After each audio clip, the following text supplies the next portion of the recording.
It's the Free Relief Golf Podcast.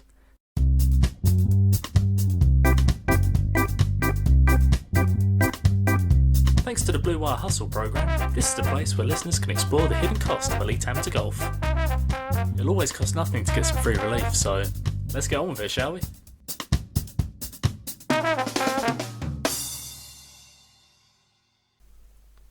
Welcome back to the Free Relief Golf Podcast.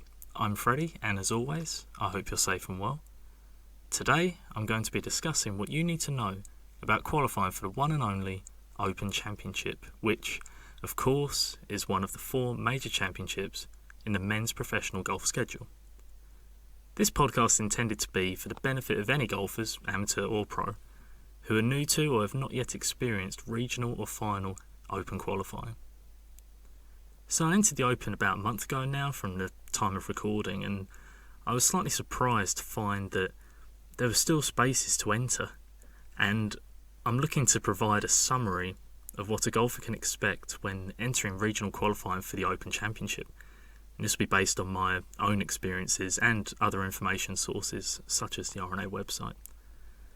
The purpose of this podcast? Well, when I was first looking into entering regional Open qualifying, I was hesitant about entering because I knew nothing about the entry process and what you got for your entry fee.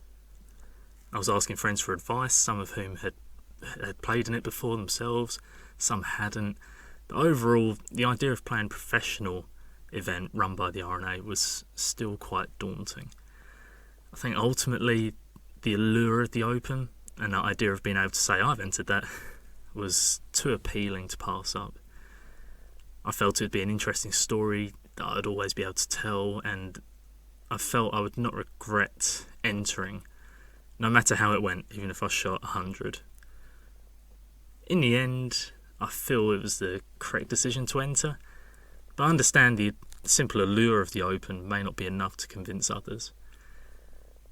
My local qualifying venue in 2019, the only time I've played regional Open qualifying, was at Panmure, which is by Carnoustie, for those who don't know. I wasn't driving a car at the time, and Panmure is around 45 minutes away from St Andrews by car. My dad wanted to caddy for me, and I wanted him to caddy for me. It was a two-way thing. So in the end, he flew up to Dundee Airport to join me, but decided in his wisdom to not get a hire car, so we wouldn't have a car for the entirety of the tournament, which ended up proving eventful. Later in this podcast, we get into this. There's a little chat with my dad as we share our experiences of that 2019 regional qualifying at Panmure. So I'd say it's worth sticking through all the technical stuff I'm going to throw at you, because whilst that will help you, there'll be some light relief at the end, some free relief, if you will, as I chat with my dad about the Open. What I'm trying to say is, with all of this, 2019 Open qualifying was one of the biggest adventures of my amateur career so far, and I think it might be helpful to share these experiences and the information I had learned at that time for the primary benefit of helping golfers who may be on the fence about whether or not to enter themselves. So, normally, 13 courses are used for regional qualifying, or at least this was the case in 2019. In 2019, these courses were Alwoodley, Goswick, Burr Hill, County Louth, Fairhaven, Frilford Heath, Kedleston Park, Minchinhampton, Northamptonshire County, Panmure, Sandy Lodge, West Lancs and Wilderness. 150 players progressed from regional qualifying to final qualifying, and 50 of these 150 were amateurs, with a further 24 amateurs making the reserve list. From the outset, I should point out that I have found a lot of these 2019 stats and figures from the website golfbible.co.uk. So, first and foremost, shout out to Mark Ely at the Golf Bible. He's on Twitter as well as Amateur Golf Bible. If you're ever looking for some in-depth coverage of the amateur golf game, Mark Ely is your man, and especially so for Walker Cup. He knows what he's talking about. golfbible.co.uk, Amateur Golf Bible on Twitter. Check out Mark Ely and what he has to say. But just for today, I've been using a lot of the stats that he has in his archives, which can be found on his website. So, looking ahead to the 2021 incarnation of the Open Championship, Regional and final qualifying will be held on the same courses that hosted 2019 final qualifying, with the exception being the Fairmont St Andrews, which has been replaced by West Lancs. The other three venues being used this year are St Anne's Old Links, Notts Hollingwell and Prince's. So in 2020 the Open did not happen for obvious reasons, and therefore Open qualifying also did not happen.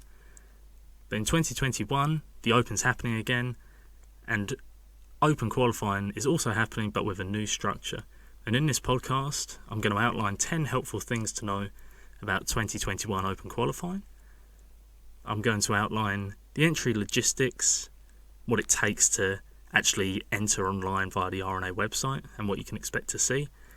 And then after all the technical stuff, we're going to get into a chat with my dad as he caddied for me at the Open regional qualifying at Panmure in 2019. We're going to share some of our experiences in the hope that it might give you some more information that you didn't already know about the Open regional qualifying. I didn't make final qualifying, so no personal experiences from that, but let's get into it.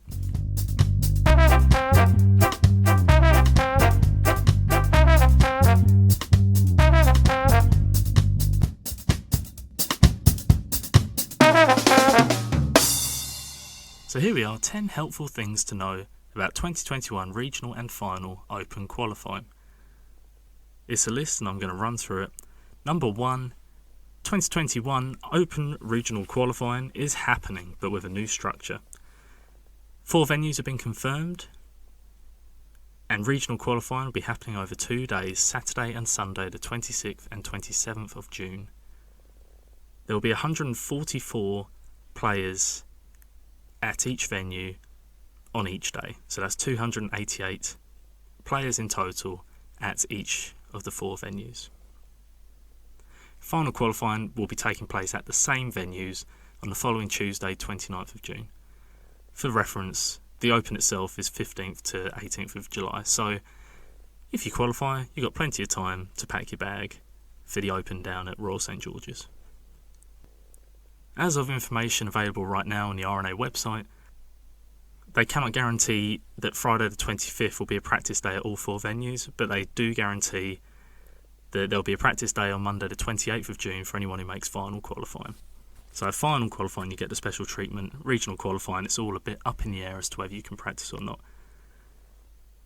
The second helpful thing to know about 2021 Open qualifying is that entry is currently open and closes on Thursday the 20th of May. Simple point, but it's worth knowing.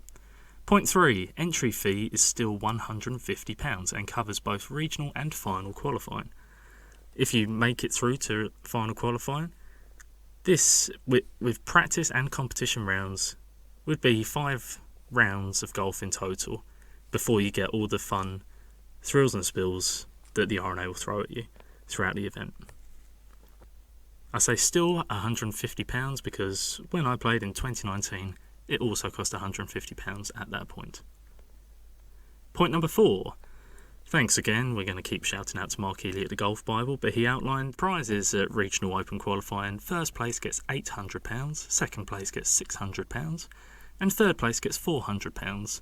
Why am I saying this on a predominantly amateur-focused golf podcast? Well, it's definitely something to consider for any pros who are listening. But also, if you listened to my proposed Rules of Amateur Status pod, well, 1, you should definitely go back and listen to it, but 2, I spoke about how the prizes and acceptance of prizes may be changing in 2022. The top 3 prizes, as I've just outlined, £800, £600 and £400, could be something that amateurs could play for if the rules go through as proposed from 2022 onwards. So that's something to bear in mind. Point number 5. The Open is open to the following golfers. Firstly, any male professional golfer. Secondly, male amateurs with a handicap index of scratch or better. Now, if you listen to my 2021 season preview, well, firstly, you should go back and listen to it, of course. But secondly, I asked whether this would be the case, whether they would keep it at scratch given the recent changes in the UK from the Congu system to the World Handicap System, the WHS. They have kept it at scratch, so that's nice of the RNA. So if you've got a handicap index of scratch or better, or if you're a male amateur with a WAGR, that's World Amateur Golf Ranking, between 1 and 2,000, you're allowed to enter. If you've got a world ranking between 1 and 2,000 and you're not scratch or better, that's kind of unusual. You've probably been playing a lot of bad golf. But the R&A is saying that class is permanent, you're still allowed to enter. Well done you.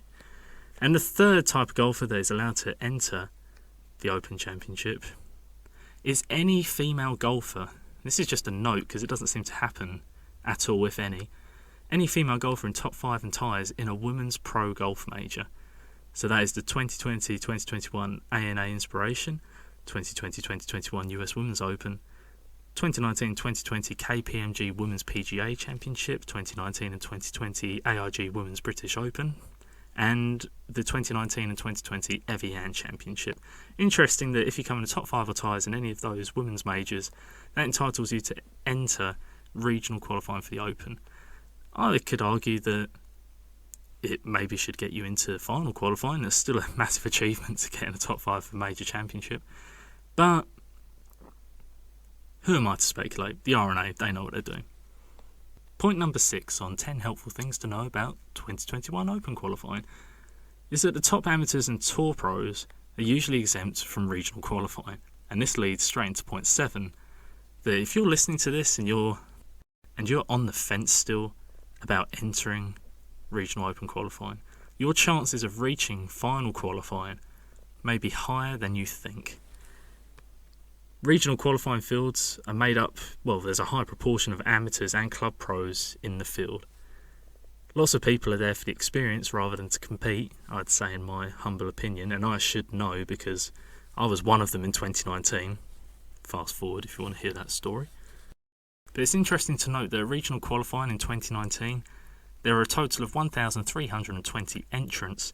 Of these, 413 were amateurs, and that constituted 31.2% of the field. Yes, I did my own maths on that one.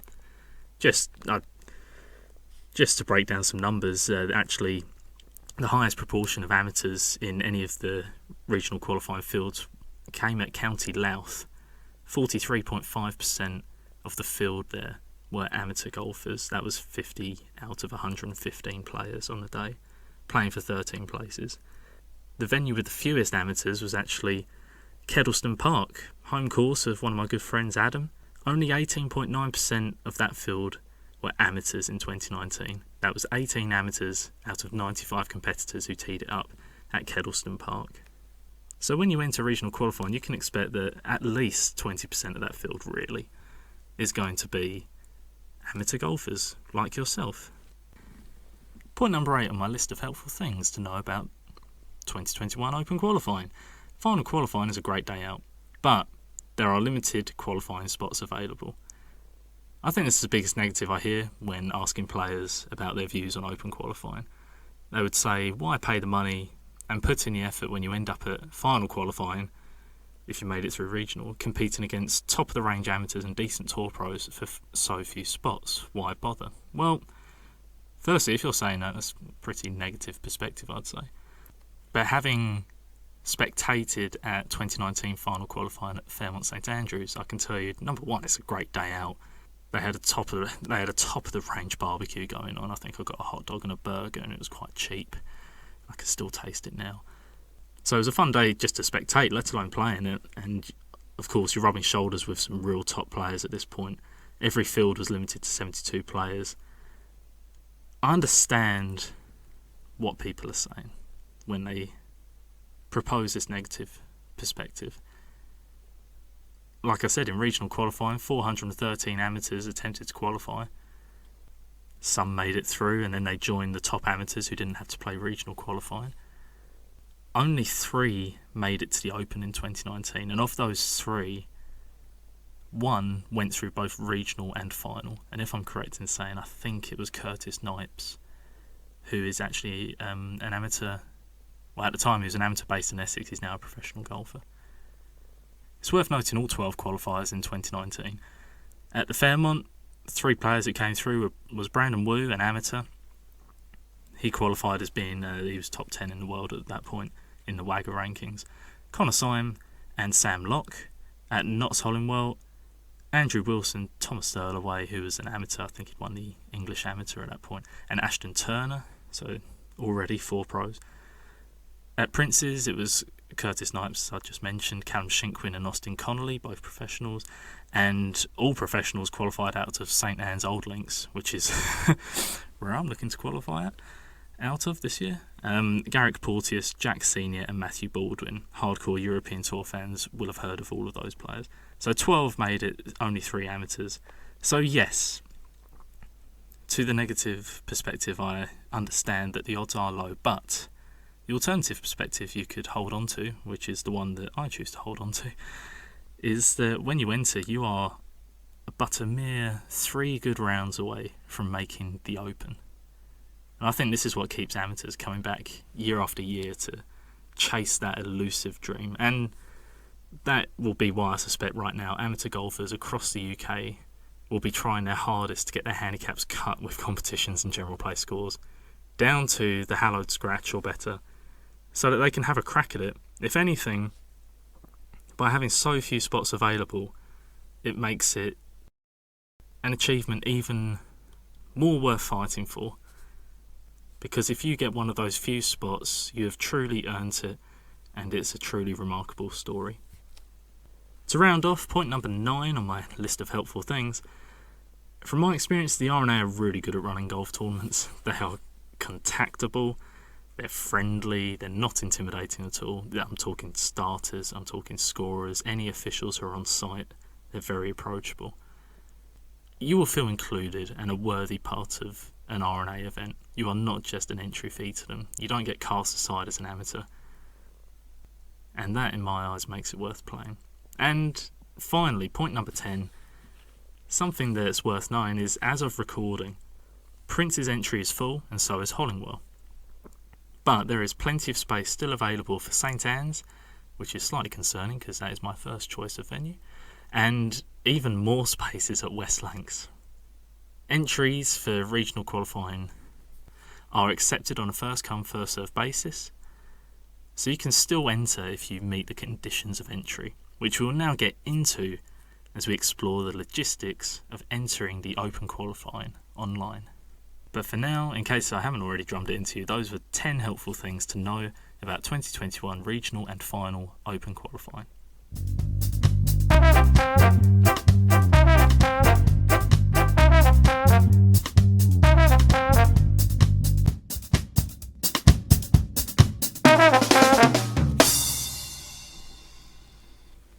So, well done. You've made it through my list of 10 helpful things, and I hope they've been helpful. Now we're going to plough through what the actual application process looks like, just so you know exactly what you need and when you need it. Firstly, you need a computer. I'm hoping everyone's got one of those. And you need to visit the website, theopen.com/regional-qualifying. And if you enter this website successfully, literally the first thing that comes up is a box saying enter the 149th Open, and there's a big blue box with white writing which says enter here. And from there, it takes you into the following forms. The first form is the player entry form, and this is where you stick in all your player info, your standard details, your name, your address, all the fun stuff. And worth noting that if you're an amateur listening to this and you're looking to enter the Open, you will need a handicap certificate from your club secretary or handicap officer, whoever your club has tasked with that kind of job. And you'll need it as an online copy so that you can attach it as a file. You'll need to be able to declare on the player entry form the club that you're attached to. And it's worth noting in this bit, in the terms and conditions, it is stated any scores can be reviewed by committee and the player can be banned from future entry. This reminded me of a story a few years back, which probably a lot of you have heard, which is US Open related actually. In May 2017, there's a guy, Clifton McDonald. I did have to look it up, I didn't have his name off the top of my head. But he was an Alabama amateur. Try saying that a couple of times. And he shot 127 in US Open local qualifying, which equated to 55 over par. Why do I include this? Well, I include it because, with general play scores and competitions, if you're even contemplating manipulating your handicap to enter, if you're not good enough to compete on a championship golf course, you will be found out and expelled by the Open. And they tell you that on the player entry form terms and conditions. You get through this and you get to a second page, qualification details. First thing they ask you to do is submit your regional and final venue choices, which of course this year, for most people, it will be the same thing. But you could have 2 different venues should you wish. As I've alluded to earlier, my first choice this year was St Anne's Old Links, and my second choice is Notts Hollingwell, simply because I live in St Andrews and St Anne's Old Links is the furthest north of the 4 venues. Prince's was already booked out, but it couldn't be further away as a drive. After selecting your venues, you then select your tour if you're a professional, or you declare that you are an amateur golfer. At this point, probably my favourite bit of entering the Open online. It's a really nice, a sumptuous touch. They ask you for your preferred metric of yardage book for final qualifying, whether you want metres or yards. And I love this because it just gets you excited. They're assuming that you're going to get through regional and you're going to get to final. They're planting that seed in your mind. You are going to make it to final. What book do you want us to give you? I chose yards. Once you've ticked these boxes, it takes you to a third page, conditions. There's a big document which is worth reading just for an insight into what the tour players have to deal with every day. There's a lot of points covering format, publicity and press rights. Players are reminded that they're responsible for their caddies and their caddy actions, and there's a big bit about anti-doping regulations. So if you've been following the steps of Bryson and maybe taking a few shortcuts, you've got to watch out.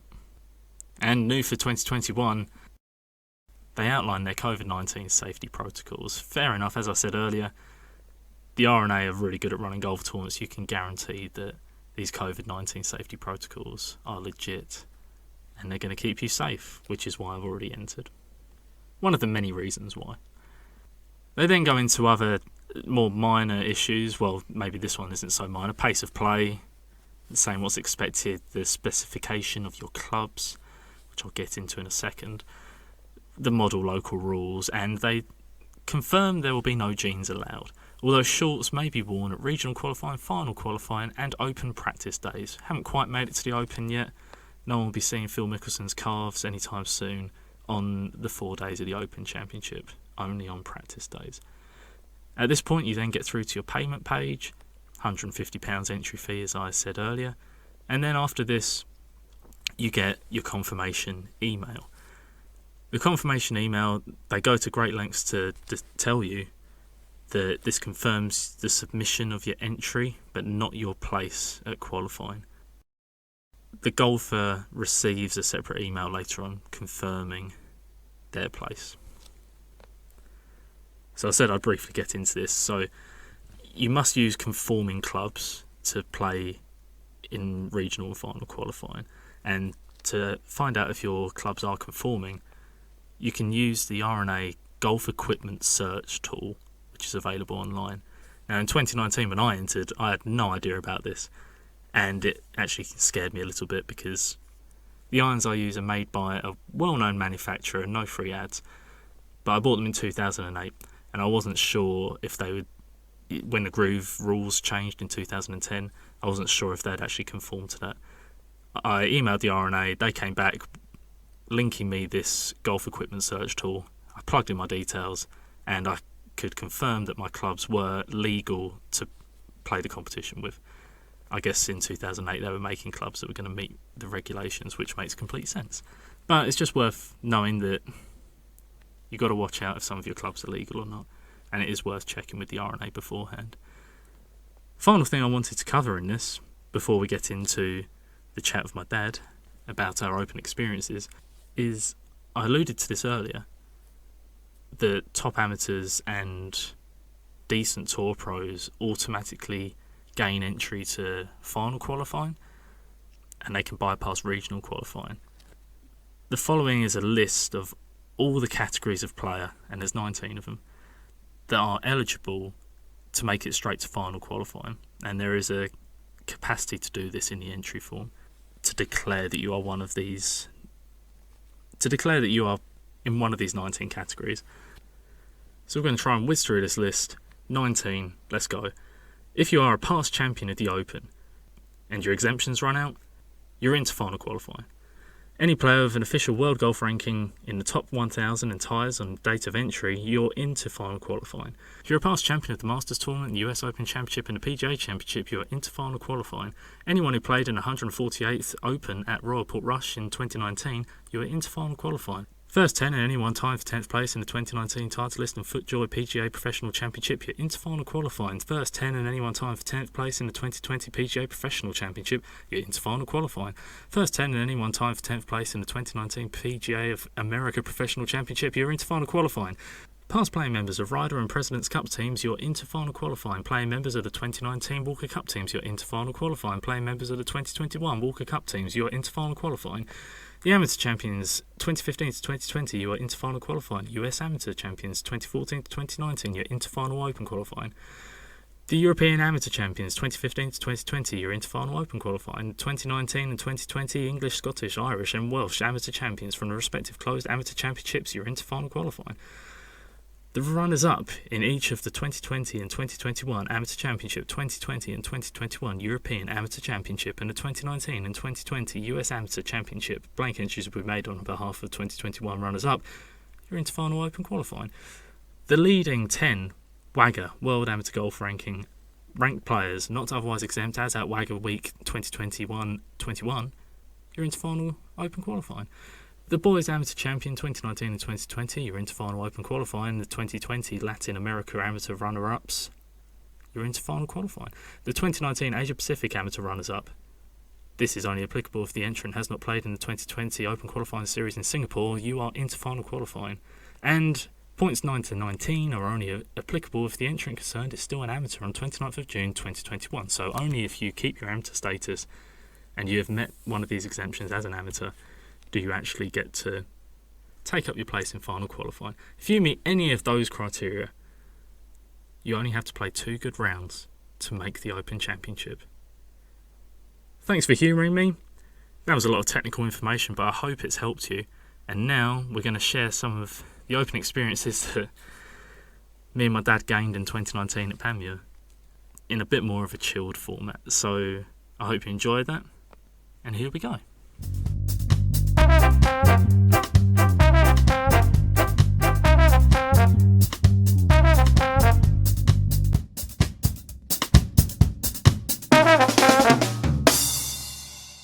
Right, this is still the Free Relief Golf Podcast, and this is the first ever interview for the Free Relief Golf Podcast. Managed to pull all the strings and got my dad, Rob Lawrence, on the podcast. Dad, how are you?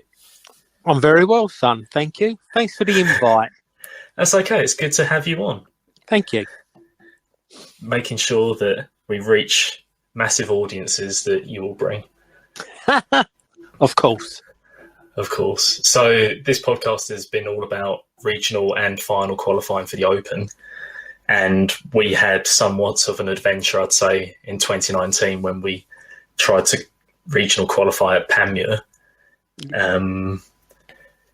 I guess from the start, we're going to have a little chat about our experience, our shared experience there. Yeah. But we'll start at the top. £150 was the entry fee then, as it is now. Is it worth £150? It is worth every penny. It was one of my greatest days being with you, playing in one of the greatest competitions ever. It was something I always dreamt of. It was great fun, worth every penny. So for people who don't know you or your golfing pedigree, you were a bit of a player back in the day, right? I was a fair player, never to the standard of playing regional qualifiers, but I was a 2 handicapper. Yeah, so that was before you could go below scratch, right? In the dark ages of handicaps. That's correct, yes. And but back in those times, and I think you're being modest as well because you did sign professional papers, right? I did, yeah. Back in those times, I didn't have regional qualifying. Would that be correct? I think potentially they did, but probably, yeah, I'm pretty sure they did have regional qualifiers. But I didn't play in them because I think they probably had to be off the scratch, so the standard was a little bit higher. So would you say you called the Open, one of the greatest events in the world? Would you say that's partly because of its accessibility?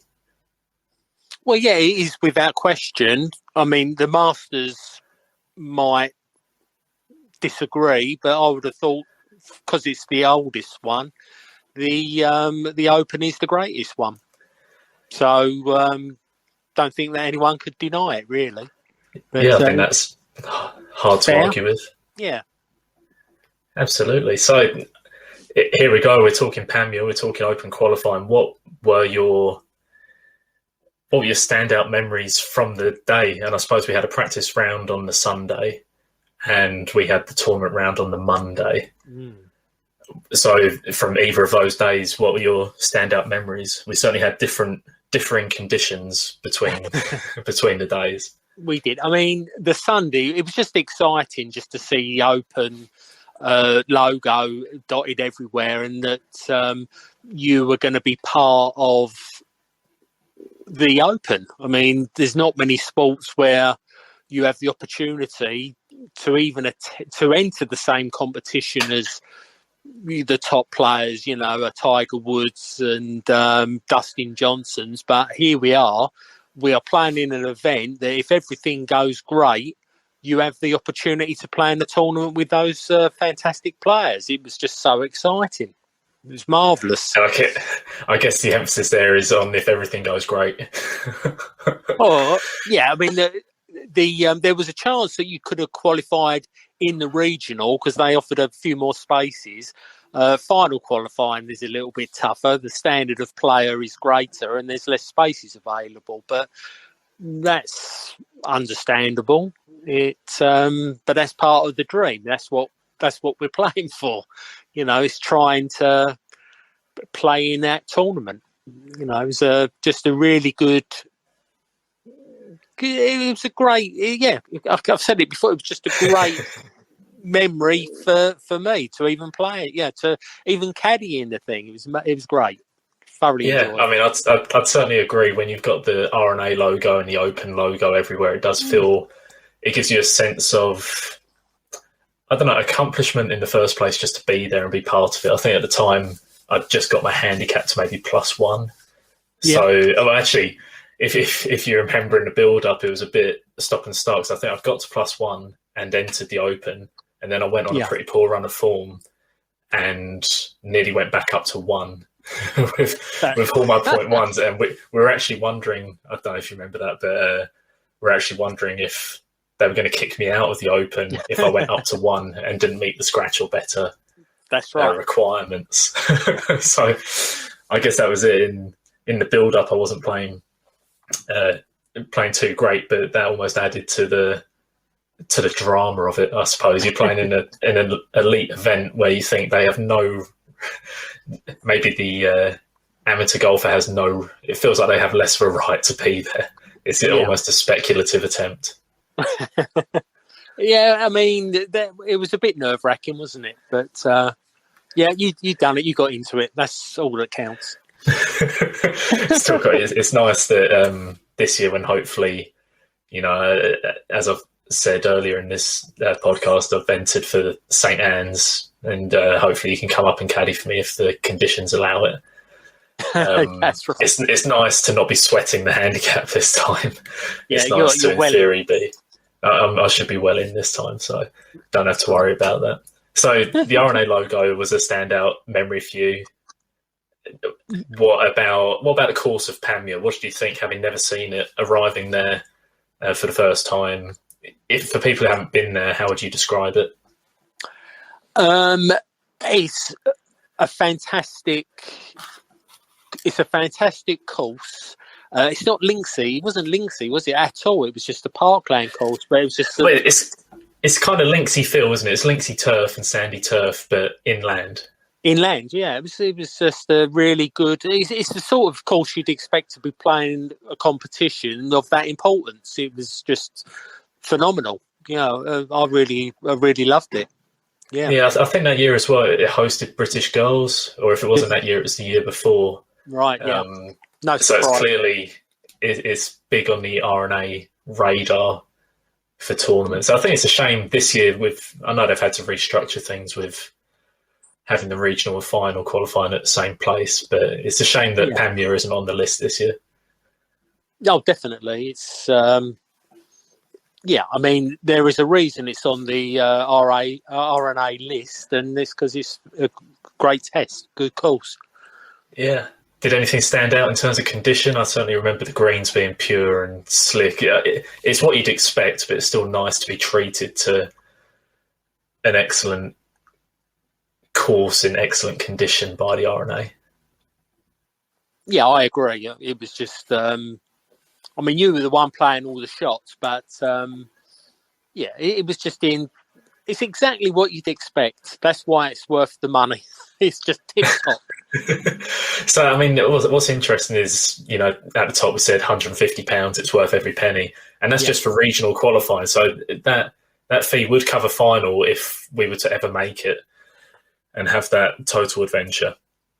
Yeah, so it makes it even better.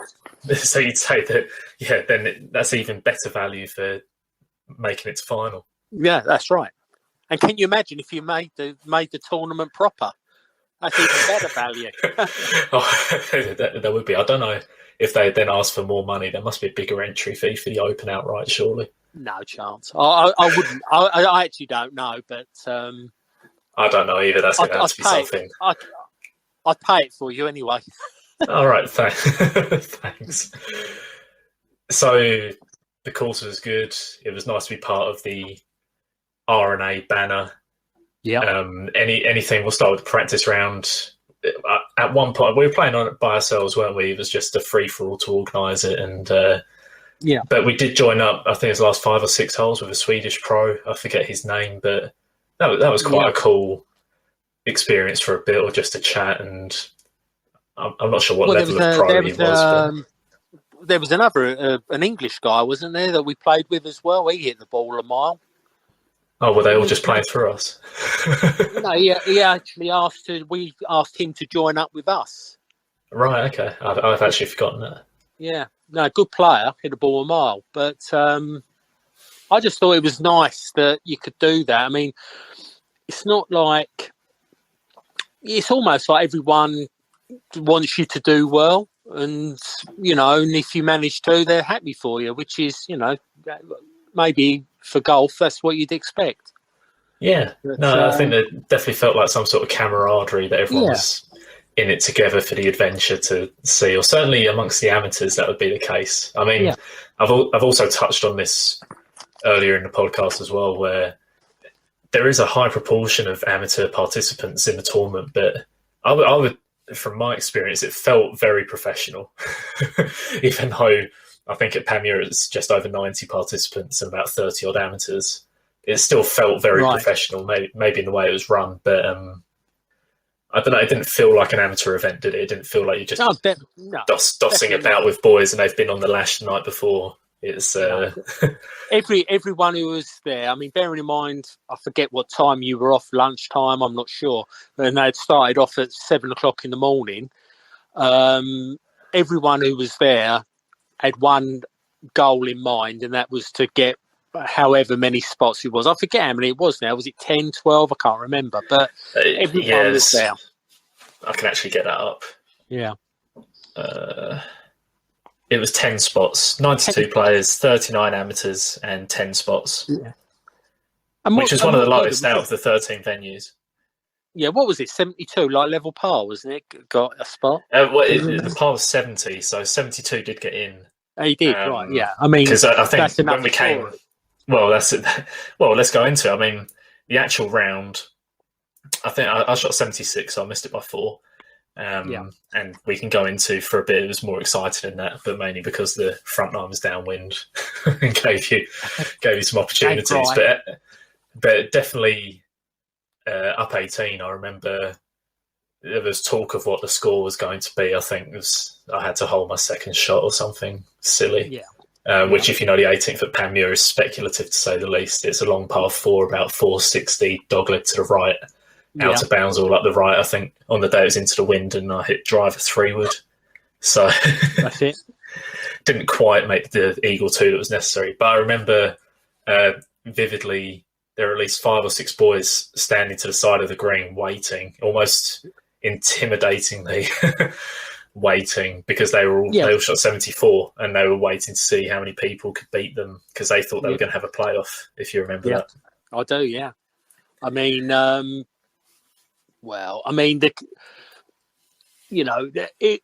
never been so wet on a golf course. The back nine, the heavens open. And, but in fairness to you, I thought you played really well, despite dropping. I think you were level par for 8 or 9 at the beginning. I can't remember. Yeah, we may as well cover that. I mean, it's worth noting I birdied the first, which when that update got posted online, I believe one of our mutual friends said, "Oh, the first must be the highest point on the course because it's all downhill from there," which was a bit harsh, I'd say. But first at Panmure was a drivable par 4, then you got a par 5, so there are chances early doors, especially downwind. But at that point, we were one of the last groups out, weren't we? We were maybe 4th from last, so this must have been 3 in the afternoon. Yeah. And you were getting murmurings already. It rained in the morning and you were getting an idea of the score. So then when you go out and birdie the first, you're thinking happy days. And at that point, it was a lull in the storm, wasn't it? So it felt, all right, let's make some hay. And this could be on if I don't get too nervous, which was, I guess, that's the excitement. If you're playing in such a big event, or it feels like such a big event, and it feels like the conditions and the destiny is going with you, that's probably what you pay your entry fee for. Yeah. I don't know how excited you were feeling on that front nine, because for long story short, I think I was 1 under through 8. Yeah. With 2 birdies and a bogey. Yeah. I was very excited. Because... I thought you were playing great. You hit some great shots. As I always tell you, they were unbelievable shots. 2 in particular spring to mind. And I just thought if you could hold your nerve and maybe make another couple of birdies, then I thought you could do it. And that would have been amazing if you could have done. But needless to say, the heavens opened and... we got soaked. In fairness to you, though, you played golf exactly the same way as you had been playing when it was perfectly dry. So I thought you done really well there. But we got soaked, and and the wind was getting up. It just was, a tough golf course, really. I thought it was easy peasy, but then you could suddenly see what was happening. But, it definitely didn't feel easy. No. But when the wind got up, then you knew it was a goal. If it stayed calmer, then everyone might have done better. But it was difficult to say the least. Yeah, I think it's safe to say. I stood on the 9th tee, which was a par 3 at Panmure, and I was getting nervous. You think I'm 10 holes away from. Well, I joke with people when I talk about Open qualifying that. After 8 holes, you think you're going to win the Open because you're 1 under. You're like, right, we're going to make final. Right, we're going to get one of those 3 places, and we're going to get there, and then we're going to smash it, and suddenly it gets you dreaming. Yeah, but that is the whole point of it. You can't do that. Well, I suppose in football you could do that. You start off in the prelims as a part of a club, but realistic, you're never going to make the cup final. And in golf, you have that opportunity to go through qualifying. You could be in there. And I think that's what's so amazing about what a great opportunity. And that's what sports are made of. It's the dreaming of it all. And that's what makes it such good fun and worth, again, I'll say it again, worth every penny to enter it. Just fantastic.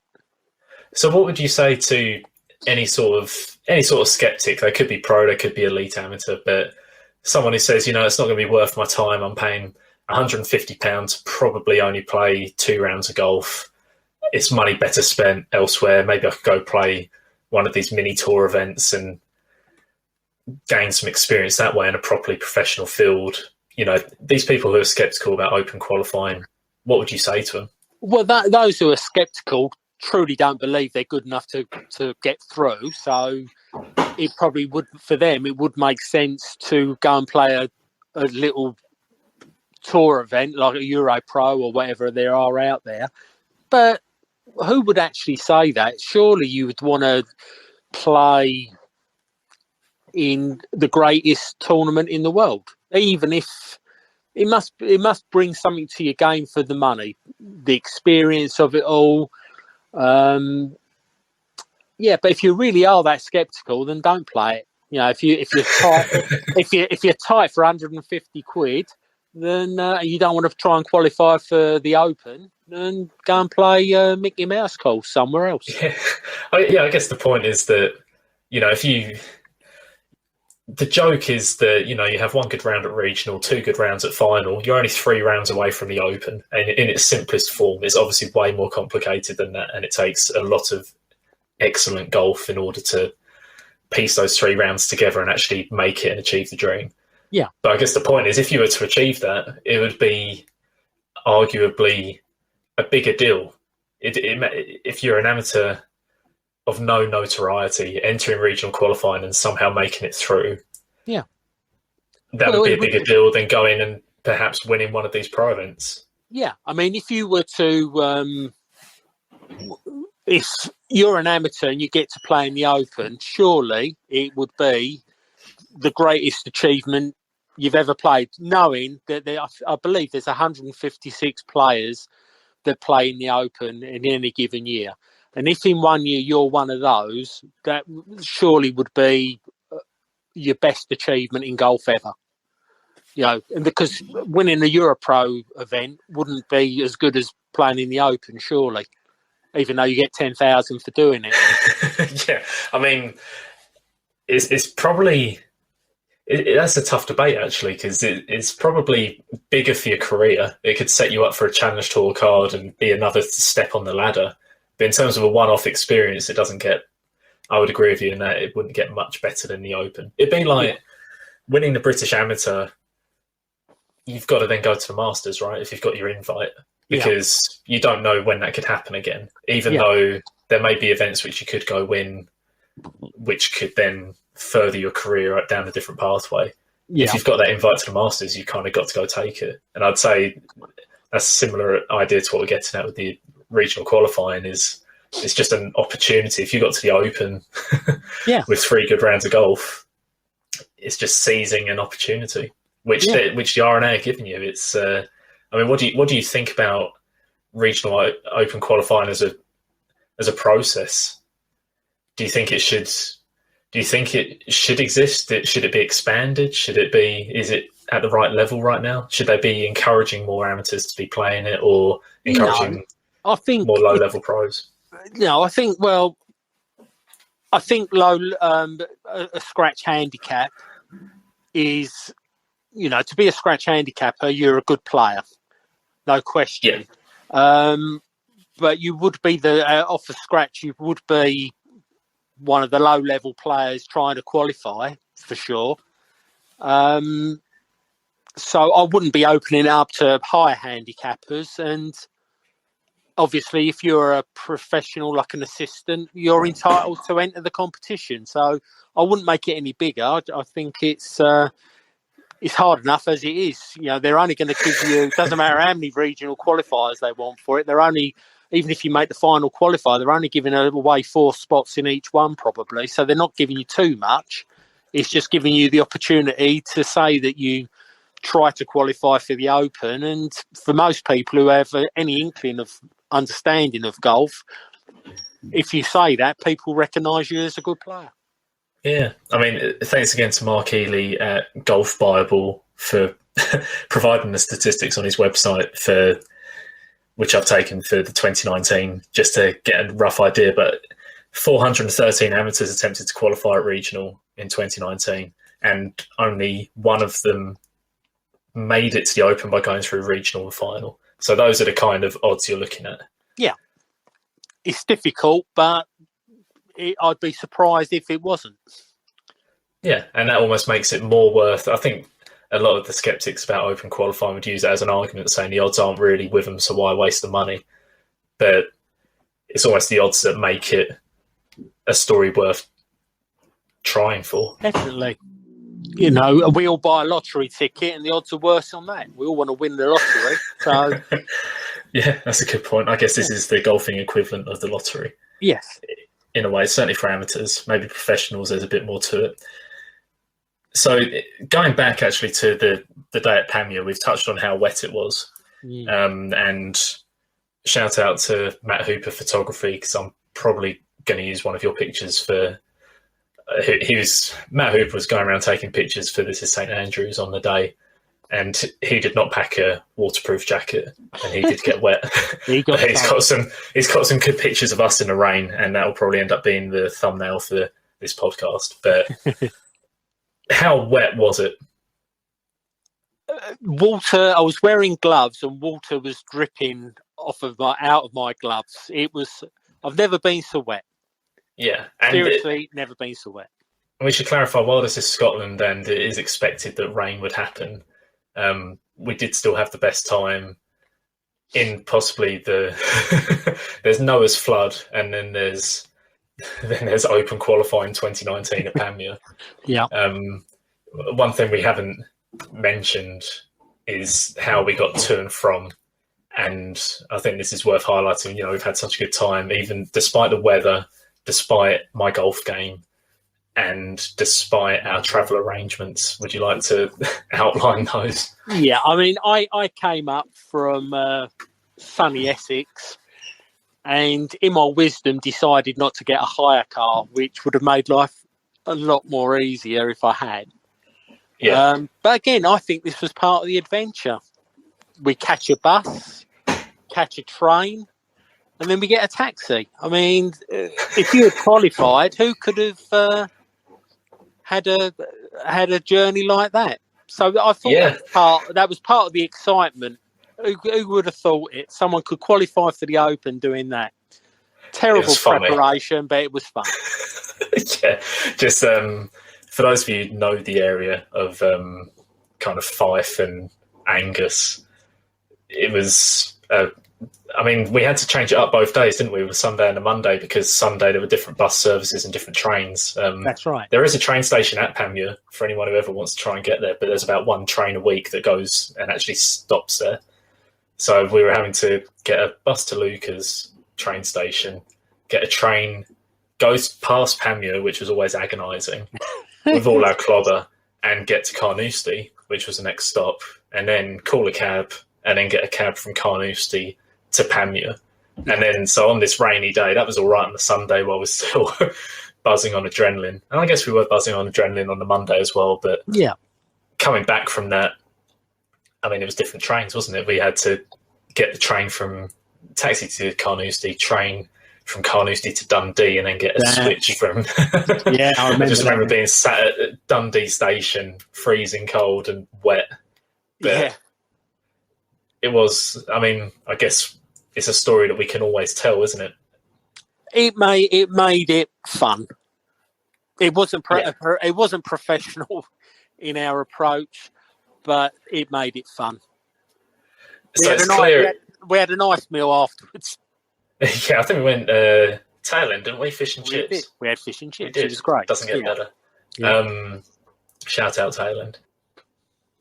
What was your favourite moment from Regional Open qualifying? The one that springs to mind initially when you think of it, and the one that you'll be taking forward? My favourite moment, as I alluded to earlier, was two particular golf shots you hit. And I just thought, at that moment, you could be a player. They were amazing. Was it Hogan's Alley at number 6 at Pamir? That's the 6th hole, at Pamir. Yeah, you hit a shot there that I lost couldn't breathe for a while. That was an amazing shot. And then was it 14? You hit a cracker. It was there were just two great golf shots, and the second one at 14, I believe it was, in just abysmal conditions, and yet you've hit it as amazing shot, amazing. Yeah. And they're the two things that I really take from it. I forget all your duff shots you hit. I just remember. Those two, and it was great. Great to Stand see. out. And I think this is what I was going to ask earlier, actually. It's clear that had it been sunny, it would have enhanced our enjoyment even more of the experience. Where it's sunny on the Sunday, it would have been nice if it was sunny and warm and it would short have done. weather on the Monday. Yeah, it would have been great. I mean, I'm guessing that all the boys who played in it would have the scores would have gone down. But sometimes, you know, that's what it's about. It's tough conditions, and you got to try and find a way of getting through. But I've got a lot of good memories of that day, and as I say, I thought you had considering the weather on the back nine, I thought you had a great game. And you played with two great guys as well. It weren't their best days, but I thought they were encouraging and, trying their hardest to qualify as well. I thought it was a good day all round, really. They were definitely pleasant company. It was Scott, who's a PGA pro, and Liam is an amateur, right? And he plays at Dornoch, and he had his girlfriend caddying. Yeah. Yeah. Which was dedication on the day. Yes, very much so. They should be married by now, I would have thought. let's hope so. Let's hope that they cemented it. But one other question I was going to say, in the end, we were 4 shots off making it. Yeah. And so we would have had a better time if it was sunny. Would we have had as good a time if I was playing terrible? If I'd bombed out and shot high 80s? Yeah, I mean, that would have been disappointing. I mean, if you're capable of that type of golf, you got to question whether you should be even playing in it. I mean, I know we all have bad days, but high 80s wouldn't have been great, would it? No. I mean, actually, I've covered that earlier on, that that's some sort of low-level pressure for open qualifying, that if you shoot a super high score, say you've manipulated your handicap and you're not really a scratch by a long shot, if you shoot a super high score, the RNA committee, tournament committee, reserve the right to either disqualify you or ban you for life. Ban you for life from trying to enter qualifying. So I guess there's always that incentive to not shoot billions. I don't know if NRs would contribute to that. I'm guessing not. Yeah. But shooting a big score would. There's that low level pressure that you don't want to come close. To be fair, my recollection was we drop a shot at 9, which was a kind of a tough par 3. Yeah. And then we drop shots at 10, 11, which was 11 was a par 3 where you missed the green and the screen left, and chipped and grazed the hole with your putt. Then there was that tough little hole, and we fluffed that one as well. And I think at that point it was beginning to look like you weren't going to qualify. But that was what was funny was at that point it put us 3 over. And now we're just straight back into the wind from 13 onwards. Yeah.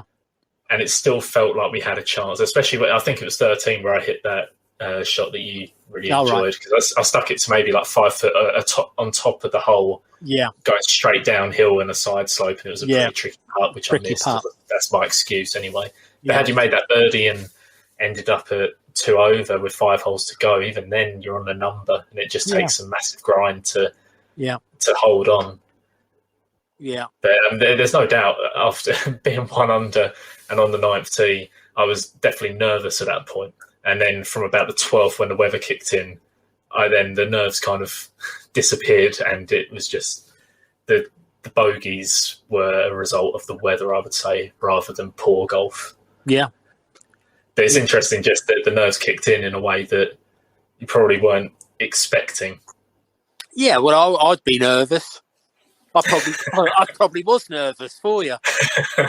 But I thought that was a tricky. I mean, I forget. Did you hit an iron or a hybrid there? I mean, it was a.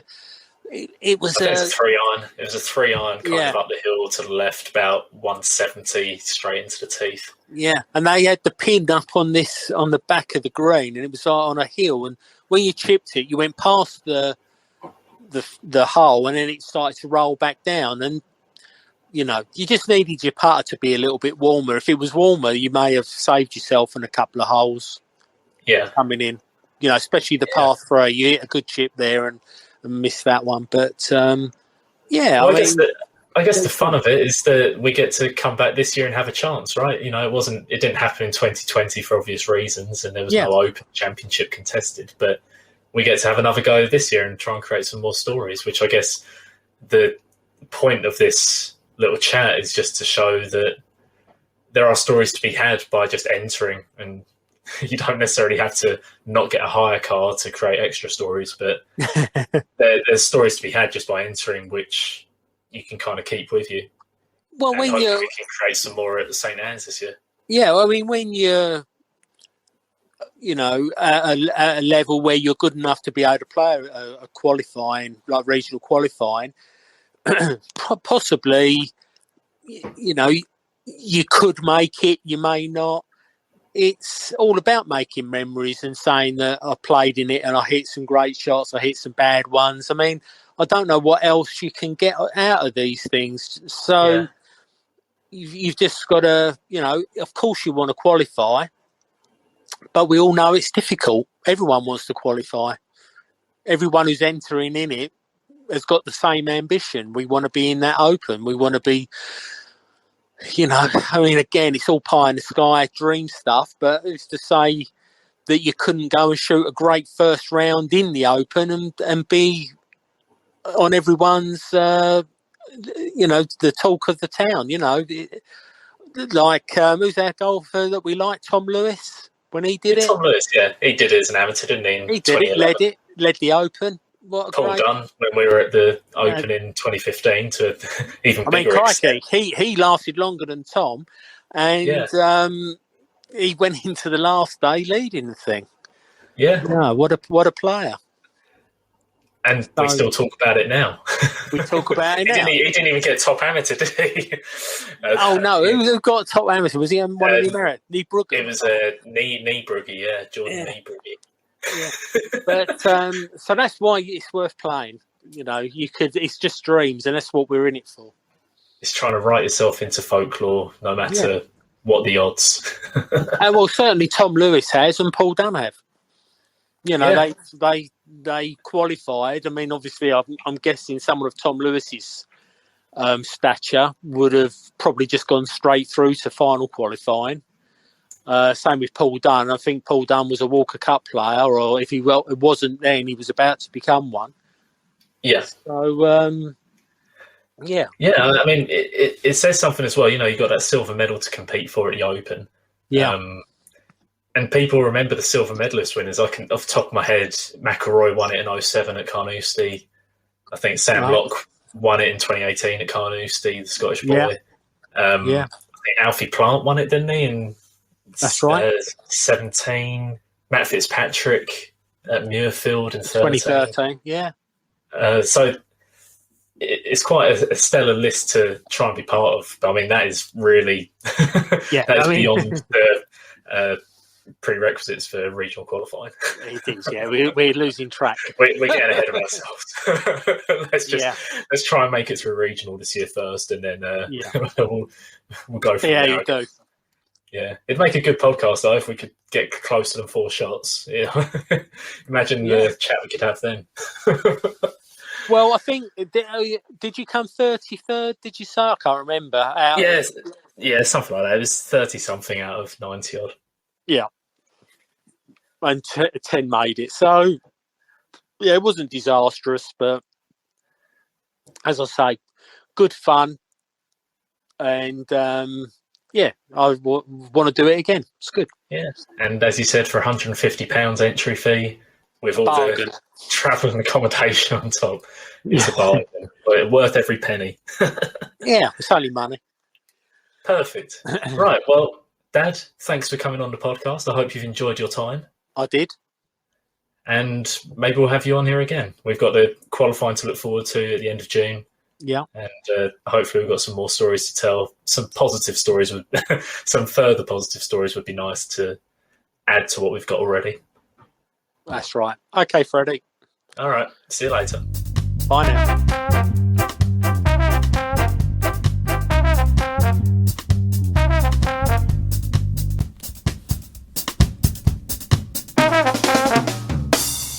So there you have it. The facts and figures about regional qualifying, final qualifying for the Open. I was trying to make this more informational than really trying to convince people, but I hope it has convinced you to enter if you are eligible, because I think you're missing out on a fun lifelong memory if you don't play. The process of entering and competing is simpler than you may think at first glance, and I hope that has come across with the info I've pulled together in this pod.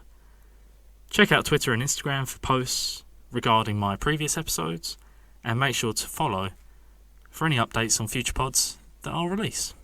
I'm hoping there's going to be some tournaments coming up that I can play in and give you the juicy gossip on how much they cost. I've been Freddie, you've been lovely. See you next time.